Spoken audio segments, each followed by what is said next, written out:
Let's just think of a comparison between Black Lives Matter and Antifa on the one hand and the alt-right on the other hand.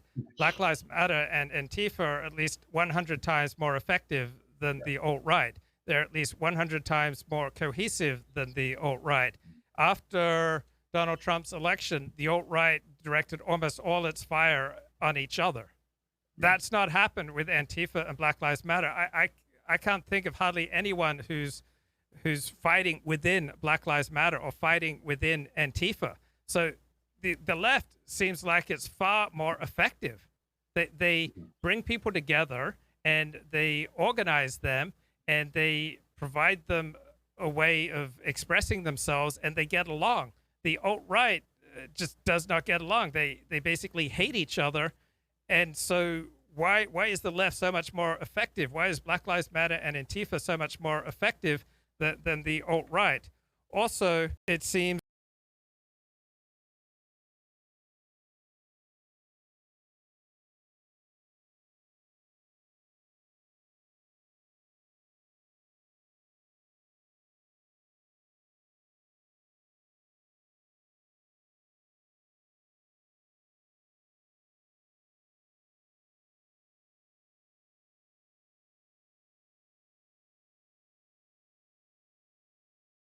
I find for people on the right to be as rabid and as intense and as dedicated as people on the left. If you're on the right, you're probably traditional and you're probably religious. And so you probably spend most of your time earning a living and being with your family and being with your friends and being with your community.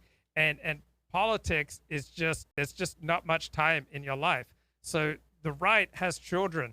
The left less likely to have children, therefore they have more time. So one reason that homosexuals are so accomplished is that generally speaking, they don't have kids, so they have more time to go pursue their interests. Now, this also means that I think that the trads and the religious and the right, I think, are reproducing more than the left.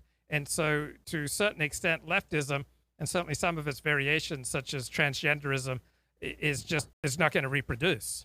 So I suspect that trads are going to reproduce, and people who are so intense about politics and devoting so much time to politics, I suspect that they're going to be less likely to reproduce than less politically intense people on the right who are probably going to have 4 kids. If you've got 4, 5, 6, 7 kids, you're simply not going to have time or resources for political agitation. If you are all out about political agitation, then you're probably not raising many kids.